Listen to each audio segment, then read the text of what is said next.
going to introduce our marketing panel this morning. First off, we have Rebecca Metzner from Trifecta Marketing. She's a manager and actually comes to us from Cleveland, Ohio this morning.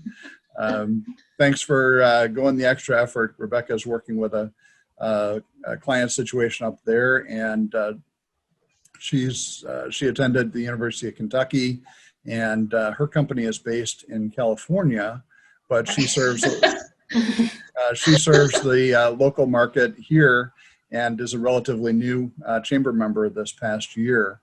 Ann Keeling is president of Christoffoli Keeling, a marketing firm here in Cincinnati. She and I connected over the last few weeks. She's been named one of the top 10 women in advertising, marketing, and public relations by Women's Business of Cincinnati, and has over 20 years of experience in marketing. So lots of changes over that period of time that I'm sure that she has seen. Thanks so much for participating, Ann. Molly Yeager Broadwater is with us. Molly is dressed in red there with the bookcase in the background. Molly is the corporate communications manager for Rumpke Waste Recycling and is a graduate of Kent State University and has been with Rumpke for over 12 years. She's also been responsible for the communications for quite some time and helps with our newsletters going out for the Chamber of Commerce. So we really appreciate the extra effort and volunteer time that she puts in on behalf of the Chamber of Commerce. Lastly, but not least, is our lone male participant this morning. Andrew Curtis is the owner of Brick Solid Brands, and here locally works with some small to mid-sized businesses with their branding initiatives. He's also a relatively new member of the Chamber of Commerce and a graduate from Northern Kentucky University. So we have a distinguished panel this morning. What I do want to do before we get started with the questions that I've got prepared is just to give everybody an opportunity that is not on the panel to share who you are, what company you're with, and just 15 seconds about your organization. I'll go ahead and start with Scott Marston.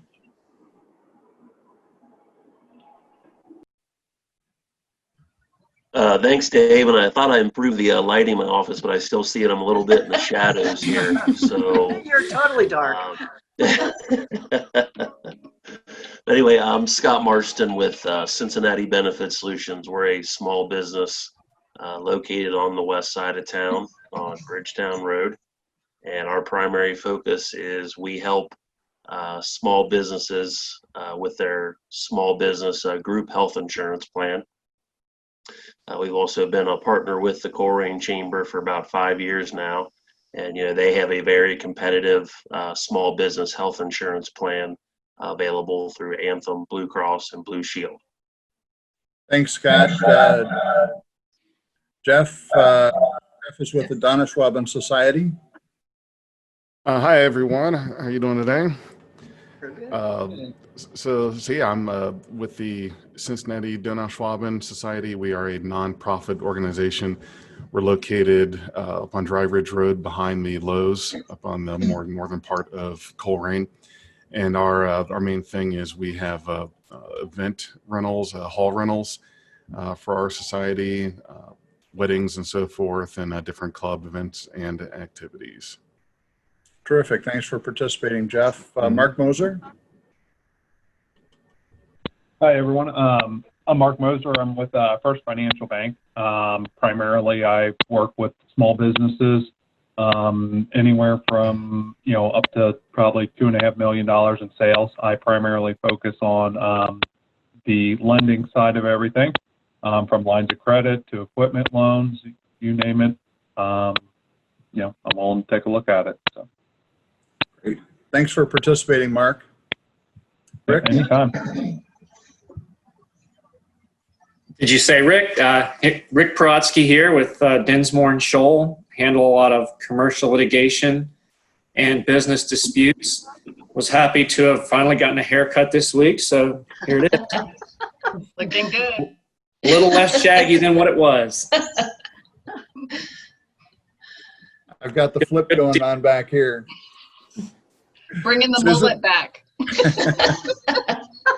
Yeah, you may have seen my high school picture out on our Facebook site last weekend. That's it's still growing. We're letting it grow for a while. Susan? I'm Susan Bennett. I'm with Thrivent Financial. I am a financial consultant, and I help people, individuals and small businesses, with all their financial needs.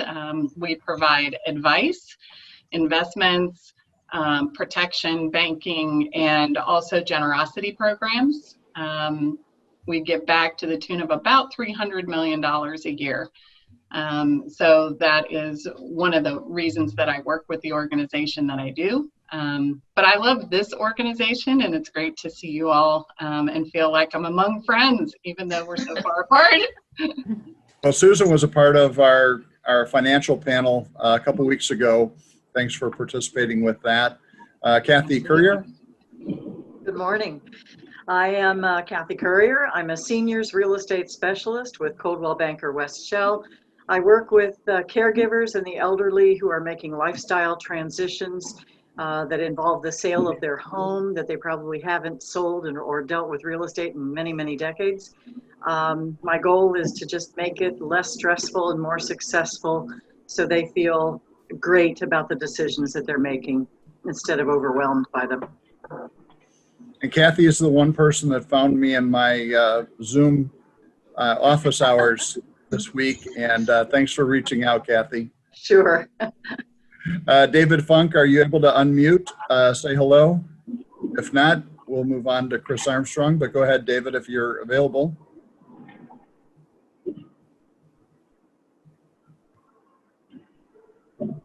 Okay, Chris, go ahead and introduce.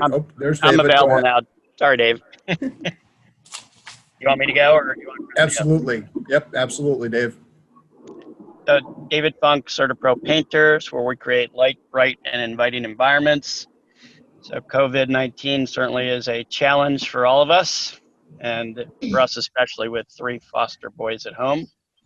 And thankful that the school district is doing, we're in a different school district, but I'm thankful for everything that Northwestern is doing for the community and for everybody else that's helping in these times. So we are deemed an essential service and have been out there, but have very strict guidelines in terms of what we're doing to protect ourselves, our crews, and our customers. David, thanks for that. I know I saw you driving, so be safe, hands on the wheel. Chris Armstrong, you're not hiking today. No, but I am doing my last days as a school librarian and getting the books back on the shelf. So, but I am Chris Armstrong of Chris Armstrong Photography, and as of next week, I'll also be doing business as the sports section. So I do pretty much any photography except weddings. Okay. Chris, thanks for participating. Sylvia, you're driving too. Yes, I'm driving too because I just got my hair cut. So I'm like excited.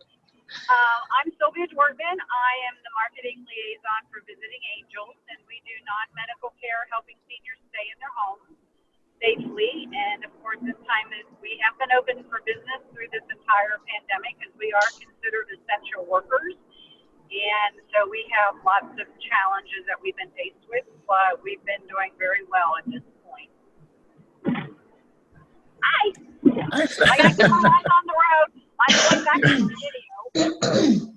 We will be recording this, so if Sylvia does have an accident, we will have the video of that. Actually, we don't now that Not now. I turned it off. You got to pay attention. Sylvia has graciously accepted the challenge, and I hope that all of you can participate next Friday. Sylvia is going to host our Friday Zoom conference call with a new guest speaker, me. Sylvia is going to take the time to interview the Chamber of Commerce president on various subjects, and looking forward to that, and hopefully all of you will be able to participate next week. Last but not least, Allison Luce. Allison?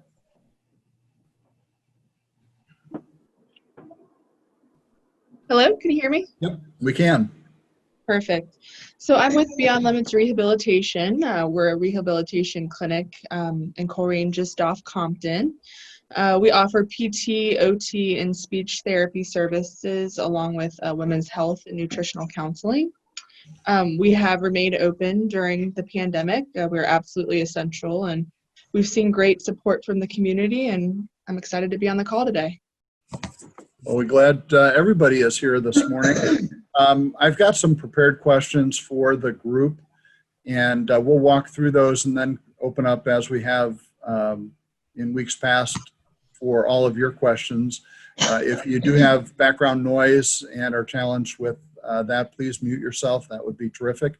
And feel free to chat in the chat box or raise your hand, and I'll certainly call on you if your question pertains to the topic. But to the group of you, I'm not going to necessarily address these specific questions, but going around the room, Rebecca first, and then Andrew, and then Ann, what questions are coming from your clients right now? I'm curious to what kinds of things you're getting asked from a marketing perspective. Rebecca? First and foremost, a lot of my clients are restaurant or entertainment venues, so there's obviously a lot of new restrictions that have been handed down to them, or guidelines that they need to follow. So first and foremost is, how do I convey that to the customers coming back into the store so that everyone is aware? That's number one, and that's just personally based on my experience of my clientele. But then also is it too soon to start advertising? In other words, is it offensive for me to push my product or my company, if you will, when we're all in the midst of dealing with this pandemic? Those are excellent questions, and we'll probably address those in the conversation. Andrew, what are you hearing from your clients? What questions are you getting? Hi, everybody. Just to let you know, I have to jump off at noon just because I'm going to go see Mr. Moser. I'm refinancing my house, so I will be seeing him shortly. But yeah, so before this, the main question I normally got was, how do I make money off of social media? How I can't deposit likes. Right now, it's how do I engage with my audience to still kind of drive revenue? Like Rebecca, I work with a lot of B2C clients that are restaurants, bars, and those types of people where they're trying to communicate with their clients and into the door. So how are we utilizing Facebook, Instagram, even a little bit of LinkedIn to generate foot traffic into the door, and and make people feel comfortable coming into the door when they see on the news that they're have to wear a mask, stay 6 feet apart. So trying to communicate why they still should support this business online. Absolutely. Thanks for sharing that. Ann? Sure. Not so much questions as just having conversations with clients, because we have clients in B2B, B2C, and nonprofits, a lot of professional service clients, just about the best way to communicate with their particular customer, whether that's through the channel of social media or paid media, or just reaching out to people and being more relationship oriented. I think that's something that we've seen a lot of. Folks are still marketing in the traditional sense, but they're also doing one-to-one outreach with people, really just to check in and see how people are doing, how they're feeling about everything that's going on in the world right now. Yep. Sure. And Molly, I'll let you jump in too. What kinds of questions have your marketing people been asked by your executive team, by your clients that are out there that are asking questions? I mean, I think our problems are a little bit different since we handle our own marketing internally. Right. But from our standpoint, most people don't think that garbage has been impacted by COVID, but in fact, it really has. We, specifically commercial businesses, with them not being open, we're seeing less in the commercial business way of things. specifically when it comes to recycling. We depended on a lot of cardboard coming from those retails and those businesses, and now we're not seeing that. So that's been a challenge. And then also a challenge is we're seeing more trash residentially. And we're not necessarily getting paid more for the more trash we're seeing residentially. We're just having to shift our focus a little bit. So we have different struggles, trying to figure out how to market appropriately, because yes, we need to come up with the shortfall that we're going to see from the commercial side of business, but all those team members right now are very handy helping the residential side of business get everything picked up at the curb. So we have a little bit different dynamic going on right now. Sure, absolutely. I'm going to focus on communication for just a few minutes, and specifically communication strategies. And you picked up on this. And what kinds of things are you recommending from a communication standpoint, specifically in social media, marketing campaigns and branding initiatives, website and internal versus external? And how is that different than previous approaches or previous times to COVID?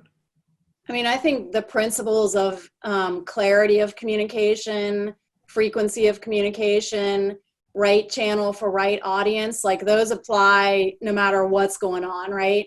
But it's just about how you leverage those channels and heighten certain levels of communication right now, given everything that's going on. And again, with the clarity piece, being clear about what your organization is doing, also not coming across as tone deaf. So if you are continuing, sort of a regular trajectory of advertising, making sure that you are somehow addressing that what's going on in the world today.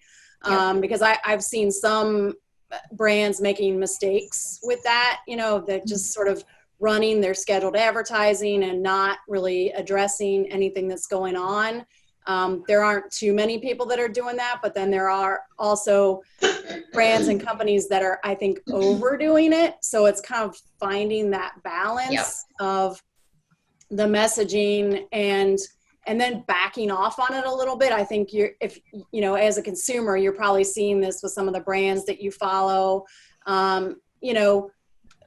Companies are starting to back off a little bit and starting to talk more normal, if you will, about their brand or their service or whatever. But then there's always sort of this underlying message of, we're being safe and, adopting the right kind of protocols. Like if you're a painter and we're coming into your home, these are the things that we're doing. So I think, that's really important so that everybody understands that each particular company or service is doing what they need to do during this time, and being, logical and thoughtful about it. Yeah. Rebecca, thinking about internal versus external communication, are you seeing the marketing messaging going out differently to employees versus to the customers, or is there a consistent messaging? Well, I mean, let's be honest. Unfortunately, this isn't going away anytime soon. I mean, hopefully it does, but just reading all of the articles and watching TV, it's going to be with us for a while. And all of these safety precautions and guidelines, yes, they probably will be loosened up over time, but this is going to become our new normal for a while. So I think it's just going to be a matter of embedding this safety kind of precautionary tale into your marketing efforts from pretty much now on, in some way or another. So we're finding that as some of our venues are starting to reopen in whatever limited capacity that is, just because we're reopening doesn't mean, if you open the doors, they're coming back. We're finding that that's not really the case, unfortunately. People are kind of 50-50. I'm ready to go, or nope, I'll let you guys be the guinea pig and we'll see what happens. So we're kind of fighting with that battle, how to convey to not only our employees, which is another issue that I want to bring up later. We're a safe work environment. We're going to protect you, and if you're feeling sick, obviously, please do not come in. et cetera, but also to your customers, not only your previous customers, but hopefully your new customers, conveying that, yes, we are a safe environment, but we also have these things going on. So come in, feel safe, let's get back to normal, and here's some things that we can do to celebrate that time. So it's I think safety, to me, as far as our venues, based on what we do the most of, which is restaurant and entertainment, that has to be your underlying issue. Molly, from your perspective, internal communications versus external, are you making sure that you're on point and consistent in your messaging? Absolutely. So one thing that we've done from the very beginning is we've communicated. We didn't miss a beat. We didn't stop. We're a central critical business, so we had to continue on, and we had to make sure our employees felt safe. So we've been communicating with employees weekly through, we do a lot of paper handouts still, because that's the best way to reach a lot of our employees. Believe it or not, we still have employees who are on flip phones that refuse to update their technology. So you can't send them a text, or they refuse to go to our intranet. So we print handouts to pass it out to them. We had to switch gears a little bit because we couldn't have them gather, so we couldn't put up signage, if you will, in areas that they might gather and read the signage. So that's why we had to switch to those paper handouts. But we communicate weekly, making sure that they understand the safeguards that we have in place. We have a managers meeting once a week where we talk to all the managers and give them key messages to make sure that they're communicating that to their employees. And then we also take those same messages and we communicate them out to our customers. So if we have your email address, we've been sending regular e-blast out, just giving updates on what we're doing to protect our employees and what you can do to help protect our employees as well. Sure. Go ahead, Andrew. I want to piggyback off of what Ann was talking about with your audience. I think what I focus with my clients a lot with is having them learn who their audience is. So there might be businesses that have been out there for 15, 20 years that they think they really know their audience, but they might not know how they're feeling right in this time. So once you learn what your audience is feeling, then that kind of gives you keys to interact with them, give the messaging that they like to hear. Another thing that you said, traditionally what you would used to do versus now is focusing less on ROI. So if you're running ad campaigns, not focusing so much on sales coming in as engagement. Right. This is the time where you can interact with the community, get to show the people that work with your business some behind the scenes. One of my clients is a brewery, and over the last 2 months, we've just been employee spotlighting people that were furloughed, bartenders or whatnot, that we want to share their story. So the regulars that are coming in and they know these people, here's like a little behind the scenes of where they are. And then also at the very end, hey, if you want to help out with the rest of our staff, here is our GoFundMe or something like that. But showcasing your employees in this time and less buy this product is kind of the direction that I've been focusing with my clients. Yeah, it's a pretty good direction. Oh, Go ahead, Ann. No, I was going to add to that. Something that Andrew and Ann talked about is your brand and being true to your brand. And I think that's very important when you're making any of your messages right now. You don't want to go crazy. Right. Our brand is we're a family-owned and operated company. We treat our employees like family. We treat our customers like family. So we want to make sure that comes across in all of our messaging. And I'm sure your guys are focusing on the same with your customers as well, focusing on their brands. And you're going to add something? Yeah, to build on what Andrew said, I think the other thing that's really key, and especially given the group and the different kinds of businesses we have here, is really thinking about how you're delivering those messages and that people will remember after this is done how you acted during this time and how you delivered, and if you were caring, and just how you treated each individual customer and what their customer experience has been during all of this. I've seen some companies really screw that up, and I know my view or loyalty on those companies has changed as a result of this, and I'm probably not going to go back to them after this is all done. I think that's a big consideration, and a lot of companies and brands aren't doing that. Mm-hmm. Yeah, absolutely. And I totally agree with all of you. The choice that we make as consumers, whether that's a business choice or a consumer choice, at this critical time can make or break that particular business, especially collectively as a whole. Andrew, I'm going to come to you specifically with regard to safety first initiatives, working with restaurants and bars. Talk to us about key things that we can say or do to provide that safety first approach at this time. And I think a lot of you guys have probably seen communication from, whether that's Chipotle or McDonald's or anybody that shows like, here's how, your customer experience. One of the brewery client that I have, they showed this is how you're going to walk in the place. You'll be greeted by a host. They'll be able to sit you. We even came up with a solution where like the Brazilian steakhouses where there's a red card and a green card. When somebody needs a beer, they put the card up. So then the host knows to come over and get that. So there's as minimal contact as possible, and just showcasing that on our social media or our email blast. I'm even putting snippets on our website of, we're here to take care of you. We're taking this as serious as you are. We would love to see your shining face, but we're also, we had to cut back, and we used to be able to allow little kids in the restaurant or in the brewery. Now we've had to, take precautions. So communicating that effectively and routinely, whether that's our Instagram stories of showing people 6 feet apart with the partitions, just constantly communicating that safety is first over profit. Absolutely. Yep. Rebecca, what kinds of suggestions can you make?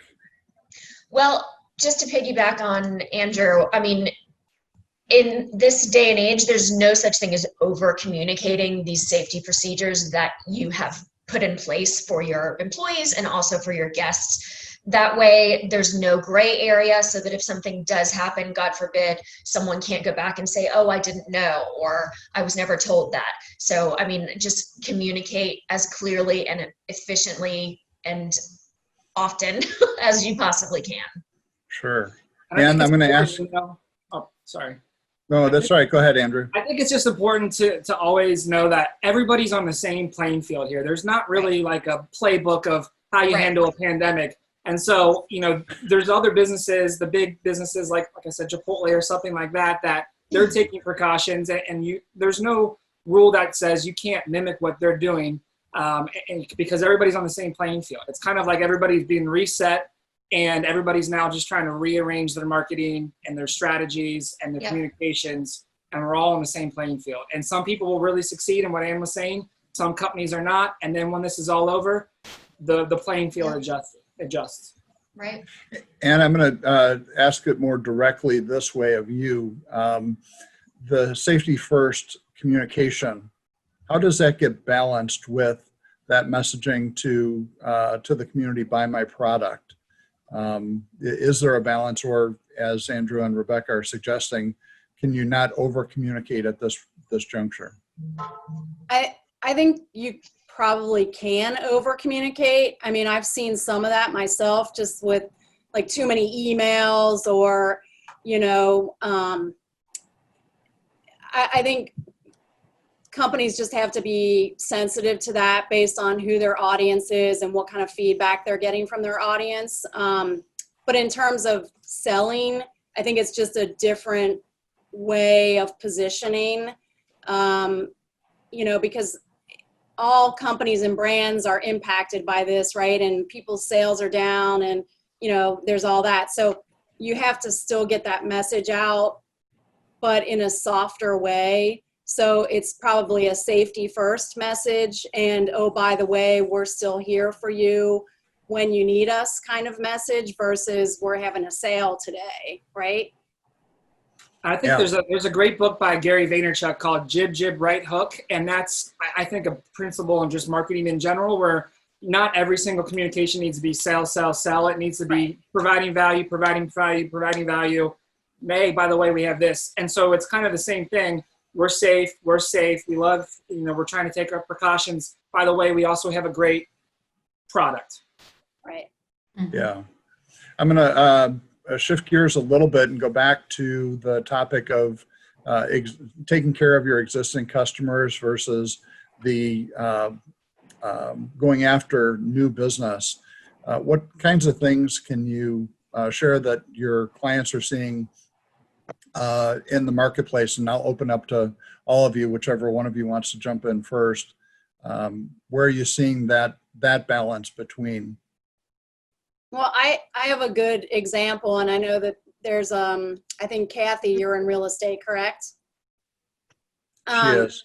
So you've probably seen this in what you're doing, but, you know, one of our clients is the leading residential real estate company in Cincinnati. And, you know, they were very concerned about how all this was going to impact their business. But the thing that they've seen is that they're getting more interest as compared to, you know, last year at the same time. And they're just doing things in a different way. So they're even talking about how virtual, you know, tours of homes are potentially going to replace, to a large degree, in-person home tours, because they're going so well and so smoothly, and they're actually selling listings that way at a faster clip than they were previous to this for going through homes. And there's a huge time aspect to that too, because, you know, now you can have an agent taking, you know, multiple people through a home in a fraction of the time it would take to take them through in real time, right? By doing it virtually. So, I mean, that's something is like, it's a whole new way of doing business that could potentially be more profitable and more convenient and all the things that go along with it. There is a large caveat to that, though. Sure. I know that very few people are willing to actually purchase a home without physically having walked through that house. So while the initial marketing of a home can be through video, which in my position, or to my way of looking at it, whether I'm looking at still pictures or I'm looking at somebody that's walking a camera through a house, and I would prefer that somebody have a professional video done rather than trying to do it themselves. Many people just don't know how to do it correctly. I really feel like I've been lucky. A lot of the houses I've had listed have been vacant, so there's been no problem taking people through vacant homes. Excuse me, you'll need to leave. Sorry, my grandson just walked in and I didn't expect them. Anyway, yeah. Anyway, you can walk through people through a vacant home, but we do ask that anyone who is still living in their home and is willing to allow it to be shown in person, that they must leave all lights on, open up all window coverings, don't have any drapes or anything, and please open up closets, open up everything so that no one would need to touch anything if at all possible. Or if it is possible, every realtor lets people know that the realtor will wear gloves and the realtor will open up things, not the clients. We would prefer that the clients not do that. And we also promote the fact that you need to have a mask on when you come into the house. Some people even require you to put booties over your shoes or remove your shoes when you walk in the house. I just, you know, most agents now are posting separate notices with their listings with the instructions for how to follow things. But you're right, video is taking off really big right now, but it isn't going to be the end all be all to everything. I appreciate your perspective on that, definitely. I think what the bigger point is that this has forced everyone, no matter what kind of business you're in, to do business differently. Absolutely. To be able to survive, right? So I think real estate is a really good example of that, because it's helping buyers get down the pike faster at this point versus going to, you know, 4 showings that might take a week to coordinate because of all of what's going on. They can preview houses faster and then get to the 1 or 2 that might be the finalists that they buy, right? You'll find that the other thing that we've cut way back on is anything open house wise. Sure. You won't find a lot of open houses going on right now. If you do, they're limiting the number of people that can go through at a time. We were advised only to take maybe no more than 2, for instance, a husband, wife, otherwise, and no children. in the house. If you've got your kids with you, they sit in the car with one spouse while one goes through and the other one can come through next.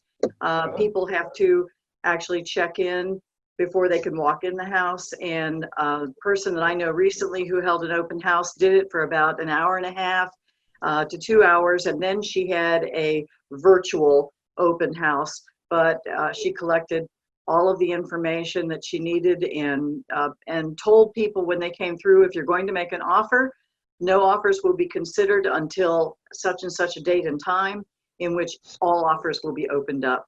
And they got it under contract within 48 hours. Thanks for that insight.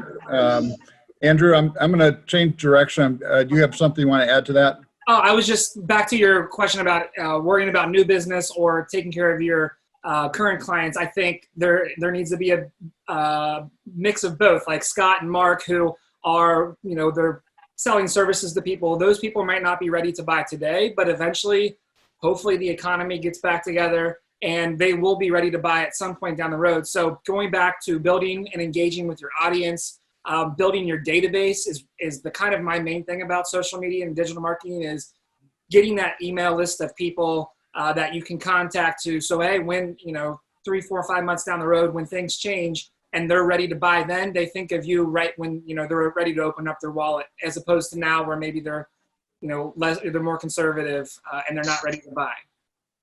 I was going to ask, are there specific things that you can do, Andrew, and then I'll call on Rebecca next, but to drive people into your business, specials, make decision now types of approaches, or are those not to be used at this point? I think, and this kind of goes back to what Ann was saying, where it's forced businesses to do differently. I work with a lot of businesses on the West Side that have been doing business the same way for 20, 30 years, and they're not used to Zoom meetings, and they want, face-to-face meetings. And so everybody has to adapt. And I think with, especially the clients that I work with, one of them being like a restaurant or a bar that requires people in the door, making it easy for somebody to buy on their phone. So we had to do some updates to websites where if your website wasn't mobile friendly, then, you're losing business every single second.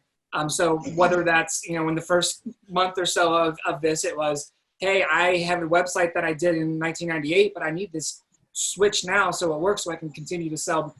So we would do, quick changes to their website if it's a restaurant or something that they sell services online, and then pick up in-store communications where, hey, this is what we have on, like with a brewery, this is what's on tap this week. We have growlers come in, and then back to communicating how we're taking the necessary safety precautions. So it's still feasible for you to come into the store. But then also with some of my clients, we've done, no-touch contact deliveries where they buy online and it's delivered to them. And that was really one of the main ways my one main client stayed afloat in this whole thing, was just through no-touch contact delivery. Oh, that's great. Rebecca, driving business, new business in, are there things you shouldn't do right now? Honestly, Andrew mentioned it earlier. It all depends on who your client base is and who they're trying to draw in. But really, just making it as easy as possible for people to do business with you. And it's everything that Andrew just mentioned, so that it eases people's minds and takes away any of the restrictions or, barriers that perhaps they weren't able to, come directly into your location, but just make it easy for them. So, and that, as Andrew mentioned, there's going to be changes involved, and again, they're going to be here to stay. But as long as your customers know how to do business with you, hopefully it'll come. Sure. It's also an opportunity for businesses to try something new. So I think Kathy or somebody mentioned, video, and video has been important before this. It's even more important now. You might not be doing video now, but you might have some free time or more time to focus on trying a new strategy. And, if you're the sole business owner, or if you're the head of the marketing, hey, maybe is your audience now on Instagram and you didn't think they were, let's try at least putting stuff out there. There's no harm in trying something new. And this is a great time to take advantage of that. I have a good friend who's in the marketing space in Peoria, and they work with virtual reality.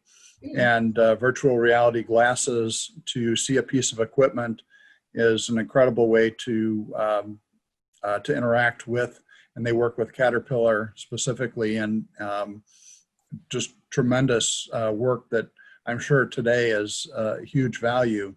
I want to wrap up with this question. All of you know that you're prepared for it, and the group that's listening in, I want you to think about it in terms of your organization, because we have a choice today as businesses to do the marketing ourselves as an individual business owner, make those decisions ourselves.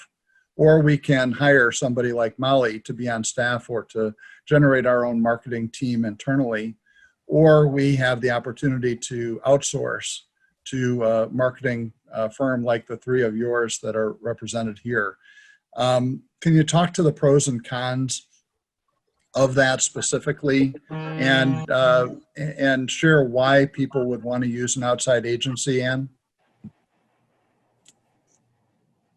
Yeah, sure. I think it depends on, the size of your company, obviously, and if that's something that is affordable or not. But also, depending on the agency, sometimes, we can just come in and consult on something, and then you can take it away and execute it yourself or internally or within other resources that you have. But a lot of it is about perspective too, about getting an external perspective from folks that, have expertise that you don't have, or, folks that can help you drive some results against what your business objectives are using marketing communications to help.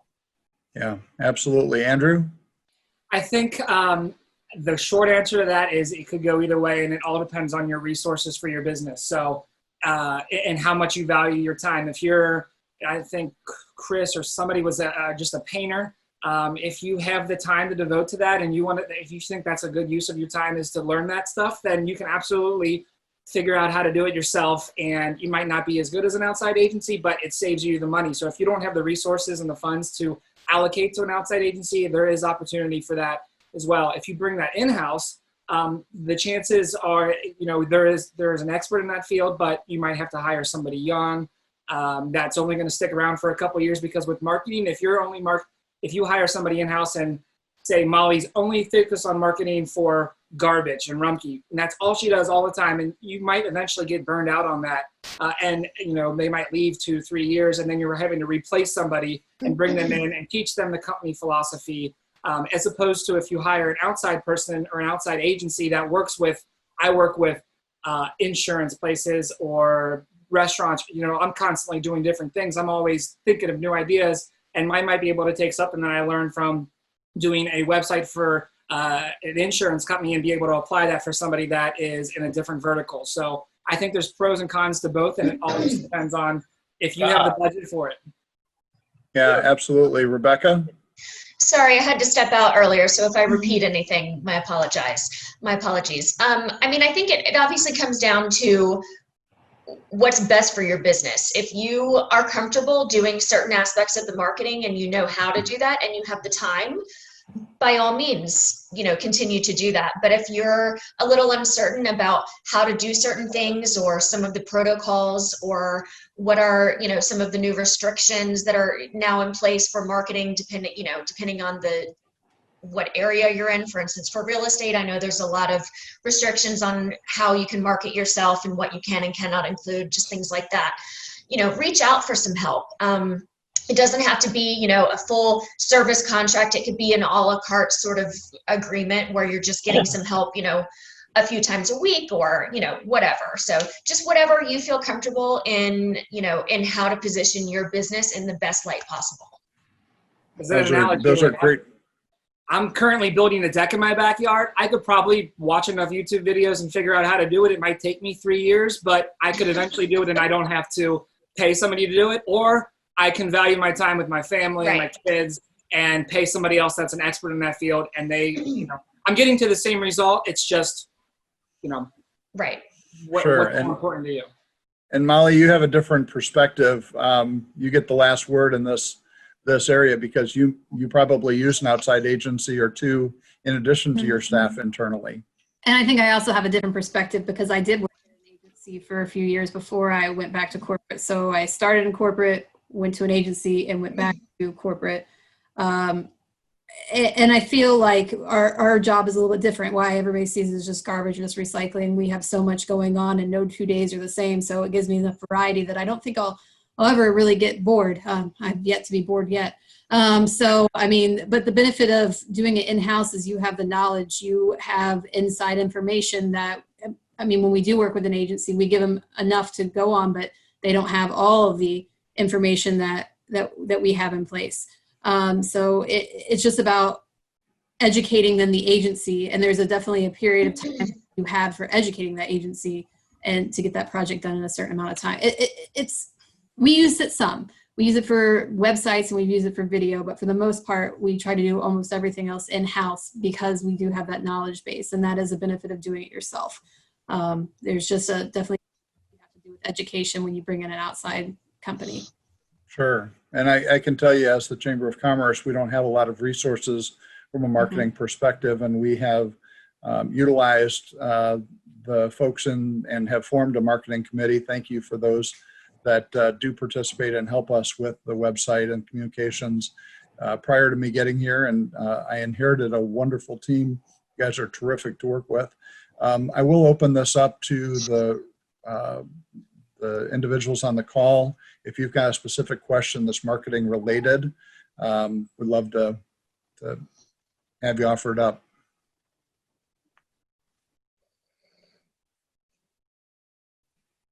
Quiet bunch.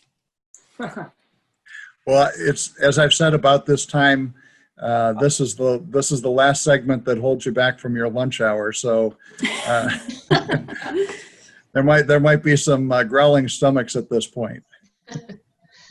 Well, Dave, this is Scott. I don't have a question, but I have a comment. Andrew, I know you work mostly with our owner, Drew, on this. We've never met, but Andrew recently redid our website for us, and he did a great job.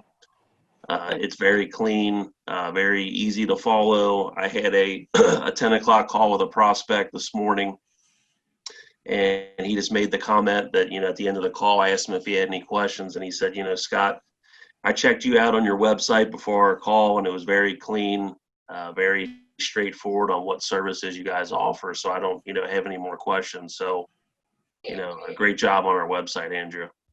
Thanks, Scott. Appreciate it. Nice shout out. I know. I didn't even, all right, what's your Venmo? I'll pay you.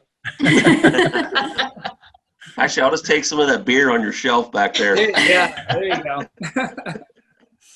Well, from that perspective, Susan, just share what you're doing with your Growlers event, because speaking of beer, I got some this morning. Oh, I am with everybody else where we have to pivot, right? And many of our workshops were always held in person. And I was kind of slow on the uptake to move toward webinars. We had our own our own marketing staff that was hosting webinars. But this old lady took a little time to move toward doing it herself and getting the confidence to do so. But next Tuesday evening, we are hosting gifting and growlers. And so we are patronizing a local brewery, Fretboard, and having them deliver growlers to everybody who's attending. And so he'll talk a little bit about his beer, and we will then talk about gifting during the time of COVID and how this pandemic has affected nonprofits. As I said, we have a generosity piece to our company, and so this is kind of what's unique about us. And so it's going to be highlighted that night, and it's something that my clients have asked about. They want to be generous. They do have extra to give, but they don't even know who to give to right now to make the most impact. So we've assembled a panel of nonprofit leaders who will do a Q&A with and talk about how this has affected their operations, their financials, and how people can still volunteer and give. it's and a enjoy unique a growler. it's a unique approach, and the growler delivery truck showed up in my driveway just before this call. So I've got Don't my drink beer them in before Tuesday. Just no, kidding. no. If there aren't any other questions, in the interest of time, I will just simply promote the upcoming schedule that we have. Our golf league, anybody who is still interested in playing, we didn't have as many participants as we thought we might have, but we're going to start this coming Wednesday out at Pebble Creek. So let me know if you're interested in that. Next Friday, as I mentioned, Sylvia is going to interview the new Chamber of Commerce president in Colerain, and we'll see how that goes. The women's lunch will be hosted virtually on the 9th, Tuesday the 9th, in a virtual environment. We hope to be able to get back to a face-to-face networking lunch sometime soon, maybe in July. Our sales summit, for those who don't know, we're getting sales professionals together on a regular basis now for professional development, different than an H7 or a BNI group.